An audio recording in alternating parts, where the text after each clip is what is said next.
Was it aware of the fact that a significant SOP was in the wind, or was it actually led to believe that it wasn't in the wind?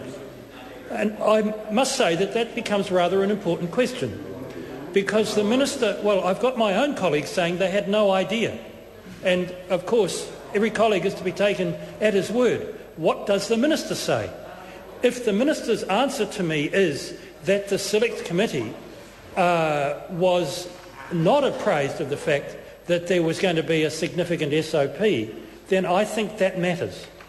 I also, on the Minister's behalf, would like to acknowledge his comment that there's a bit of a trade-off between timeliness and process, and that the folk in the tax world were saying to him time and again, we need you to move faster, not slower. I acknowledge that. I'm sure that that is the case, and I'm sure the Minister was feeling constrained by that. That might be how this process conundrum has come about. But I want the Minister, if he would be good enough, to let me know, well, if my colleagues are correct in saying that they, on the Select Committee, had no idea that an SOP of this size was coming, the Minister might like to assist by getting to his feet for probably the third and last time to tell us how that might come to be. That is not the way that this particular Minister would ordinarily operate, I would think. Well, Mr. Chairman. The Honourable Peter Dunn. Mr. Chairman, on the assumption that the member's trying to be helpful, I'm happy to respond. I can't comment with regard to what was in the minds of his own colleagues in terms of the expectations of what would come by way of the changes that have been announced. But I just want to refer the committee to a statement that I made on Tuesday, the 7th of December, where I tabled it says here, proposed new tax rules tabled in Parliament today, etc. I introduced several Budget 2010 tax measures by supplementary order paper to the Taxation, GST and Remedial Matters Bill, which is nearing its final stages in Parliament. That's what we're debating right now. But I just want to go back one. And there is a certain language that people in the tax community, and includes politicians, talk and understand. And we talk in terms of bills not necessarily by their title but by the month in which they're introduced.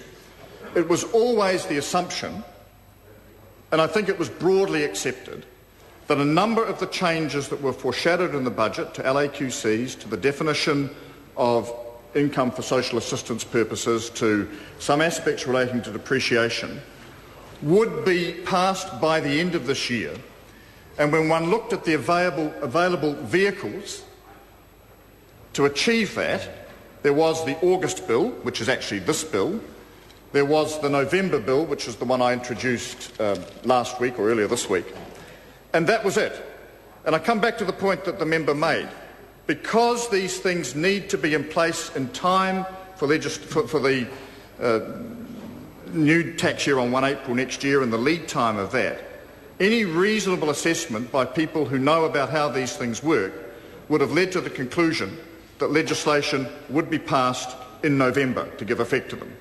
That is why, and it was obvious, I think, certainly was the intention, that the SOP would be attached to this bill. That is why the process that I described earlier was open and transparent to those communities. I accept it wasn't one that the general public was widely engaged in, because the general public is not interested in the intricacies of fit-out regimes or LAQCs or the point at which full flow-through treatment is provided for.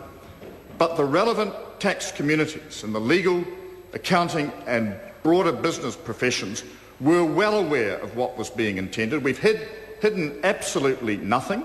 There was the opportunity to make submissions to the issues paper. We've attempted to consult as widely as we can, bring those into play in terms of the final amendment that was adopted. I released the SOP earlier than would have normally been the case for the release of SOPs, again in that same spirit of openness. Had this been a normal practice, and the member, I think, would concede this, normally major SOPs often get released hours before the bill comes to the House, because they're probably still being drafted. In this case, we've gone through a very deliberate process where the drafting was actually out there in October. In October, we're now into December. So while I hear the criticisms that are being made, I don't accept them because we've been very deliberative over the last 6 months in ensuring that all of the changes we are making have been widely consulted upon, fully understood. Where change has been proposed, it has been accommodated. And I just observe the fact that at no point until now have we heard anything from the opposition. Before we proceed, we've had quite some time talking about process, and I've allowed that to continue, but I will remind members LAQCs are actually in part 2, so you will deal with the LAQCs at that stage. We are on part 1, clauses 3 to 20, and any amendments that are happening in the SOP. So I'll ask members to concentrate on part 1 from now on. I've given a fair range in terms of process, but we are on part 1. I'm going to the Honourable David Cunliffe. Mr Chairman, there are 2 parts to my point of order. The first is in respect of the ruling that you have just given, and Sir, respectful as we are, we would draw your attention to the fact that included in part 1 of the bill is clause 2 and clause 10 and clause 19, and those clauses are all amended by the supplementary order paper. So, sir, it is... No, clause 2 is not in part 1. Clause 2 is clause 2. It is not part of part 1. Part 1 starts at clause 3. Further to the point of order, Mr Chairman, I apologise for that slip, but clause 10 and clause 19 surely are in part 1 and therefore are within the ambit of the supplementary order paper, which the matter of process goes to. The second part of the point of order, sir, is to note that the Minister has very generously given further information in his most recent call about the process that he believes was employed. And in doing so, he has raised further questions of process that it is incumbent on members of the Labour opposition to address. And so I'm sure that you will bear that in mind. I will judge the merits of that during the course of the debate, but we have been going for over 45 minutes now on part 1, and there has been very little debate on part 1. I'm going to call Brendan Burns. Thank you, Mr.